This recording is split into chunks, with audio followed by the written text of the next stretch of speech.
Hey everybody, Greg here, and it's a beautiful day here in Iowa City as we head into what promises to be another excellent fall football season. We had a great game this past Saturday against Iowa State where the Hawkeyes won 13-3, and I got together with some family and friends for some tailgating before the game, and it was a really nice time. It reminded me of the many ways that Iowa football benefits our community. And I can tell you, living blocks away from the stadium here, and having actually lived in this area and been coming to this area actually my whole life, but I can tell you there is a lot of excitement when there's a game day. It's just, you can feel it in the air, and we get people coming in RVs, we get people coming from really all distances. They're Hawkeye fans across the country.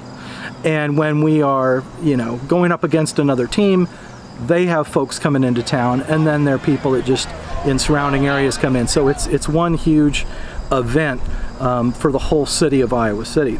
I think what we could all say we have in common is that we all want to promote a positive image for the Hawkeyes and for football in general, the athletic department, the University of Iowa, and for our city, right? And game day weekends are a great opportunity to let out-of-town visitors see the best that Iowa City has to offer. And perhaps, parents might consider the university for their kids. And it's also a great opportunity to impress our neighbors right here in Iowa City to strengthen local goodwill and support of the university. In addition to, these great opportunities, there's some challenges. So the stadium, which was built a long time ago, it is set right in, really mostly, other than the hospital being across the street, it is largely in that area, older, some of it is historic neighborhoods, and these are neighborhoods with narrow streets. They're considered to be quiet most of the time, and these narrow streets and then elderly residents, and so there's a little bit of challenge there because you have 70,000 people attending a football game, and the game, of course, it happens on the field, but it happens in the stands, right? In the the people who are watching the game there in the stadium, and it overflows into the streets, with the tailgating, and it's kind of like a day-long event.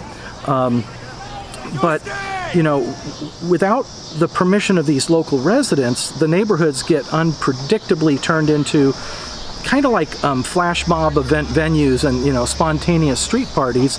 It's a little hard to control, and so what I want to show you here in the video are some examples of where the outcomes weren't ideal, and so I know that there are campaigns to encourage people to drink responsibly and to not just throw litter around, and try to behave well on game day and don't damage personal property and all that. So there are campaigns in place to promote that, but it's hard to control folks that if there are just lots of people and a lot of drinking and people coming in from out of town who didn't hear our advertisement or whatever, that the advertising just isn't enough to get the outcomes that we want. So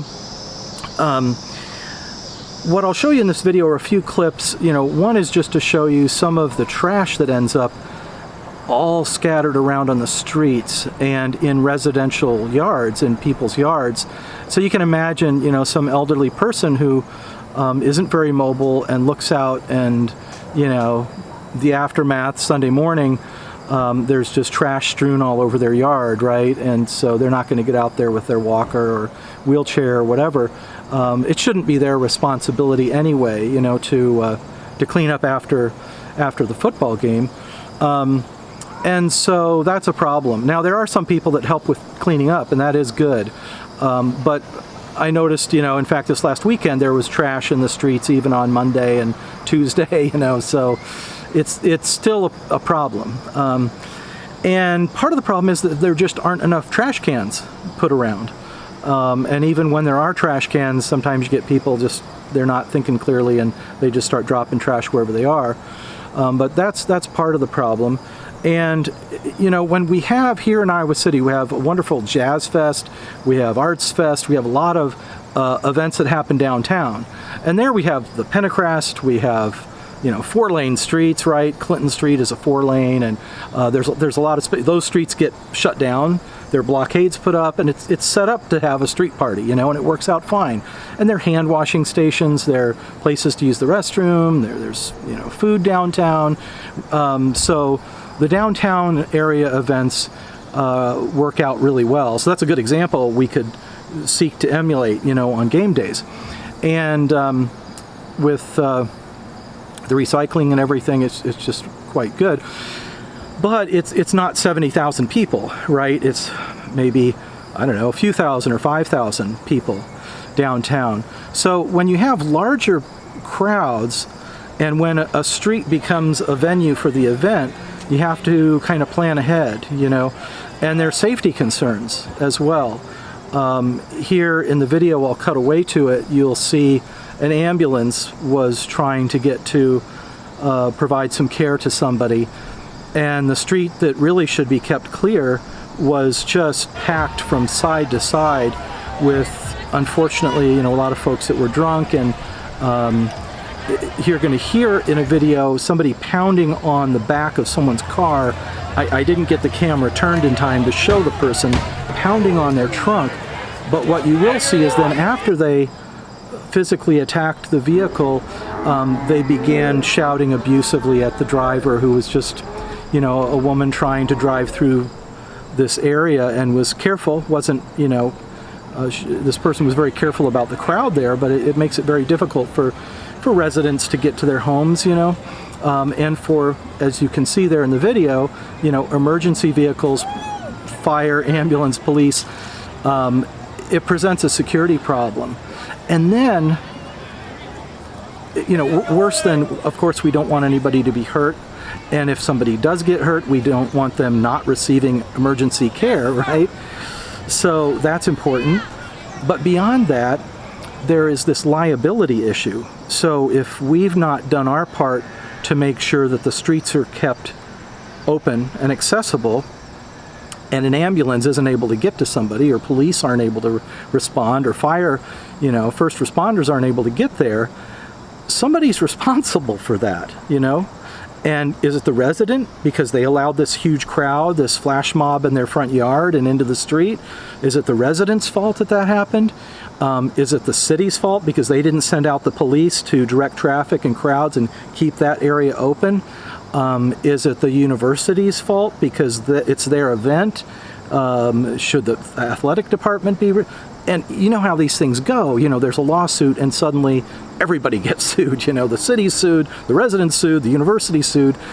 It just makes everything look bad, and it's just not good. And so what we need to do is avoid those situations, and they tend to, the conditions are created each time we have one of these big games, because, with the stadium right there next to these little, like I say, historic neighborhoods, it's just not the right setting. So, and then, in addition to legal liabilities and life-threatening situations, you have just the basic local ordinances and laws that are being violated. That's unfortunate. So, public urination, public intoxication, open alcohol containers, and I don't think there's a law against it, but people are vomiting on, residents' yards and stuff. So that's just going back to what I was saying earlier. We want to have a positive portrayal of the university, of football, of the Hawkeyes, of these events, and we don't want to be at odds with local residents. We don't want to be really turning off visitors to our community who say, whoa, I'm not sending my kids to college here. This place is like a party town, or whoever, somebody thinking about moving here and they realize at least they're not going to live on the side of town where all this is going on. It's just, it's not, we're not at our best when those kinds of things happen. So anyway, I wanted to post this video and show you some of those clips because I think it's a discussion of, certainly people have been talking about this for years, and I know that some members of the athletic department have gotten involved with these public service announcements and trying to reach out to get people to be responsible about drinking and trash, as I mentioned. But more needs to be done, and better planning needs to be done, because there's no reason why a football game can't be as well organized and as well supported as, Jazz Fest or River Fest or whatever events we're having in Iowa City. It can be done, and it is done, and it's done over and over and repeatedly, except for football games. And I think there is sometimes on the part of some residents and folks some, maybe not resentment, but just disappointment to see that we're bringing in millions of dollars to the Iowa City area as a result of these football games. And I know, from a business perspective, it's tempting to say, hey, let's cut our operating costs to the bare minimum. If it costs money to put up barricades in the streets, then let's just not do it. If it costs money to have police go out and maybe pay a little extra to have extra security and to control some of these mobs, if it costs extra, cuts into the bottom line, it cuts into our profits, let's just not do it. So that's the temptation, even with the trash. Just if it costs money to have somebody pick up the trash, let the residents take care of it. So that's what happens, right? We start thinking from that business perspective, and then unfortunately, though, that sort of bottom line thinking is short-sighted, because we're ruining these relationships with local residents, right? So I would think what could be done is to take a small percentage of the millions and millions of dollars that are coming in and spend that on proper preparations, proper planning, proper infrastructure, more toilets, more trash cans, more security people, and more, at these events, again, Jazz Fest and Arts Fest, they're volunteers. And the volunteers go around helping people, and they pick up trash, and they keep things orderly, and there are little golf carts going around, and things are kind of contained, right? So there's an expense, and yes, it's going to cut into the profits there, but overall, it is going to address these things that I mentioned at the beginning. We want to create a positive image, and football right now is under a lot of scrutiny. You have players getting injured seriously, and unfortunately some players perhaps showing up, being in the news for unfortunate situations, and there are other politics going on. And so, football at this time really needs some folks to come forward and pay attention to these issues, so that the public perception of football is not tainted. And these aren't just, some vague viewpoints or whatever. These are specific things that are happening to local residents when they wake up in the morning on Sunday to find garbage and vomit and, unpleasantries on their property, and sometimes damaged property. So anyway, I just wanted to put all this out there and hopefully get some feedback from people, some suggestions, and help move this conversation along that has been going on for a while. And maybe we can improve things. So anyway, thank you so much for watching the video, and I'll see you next time.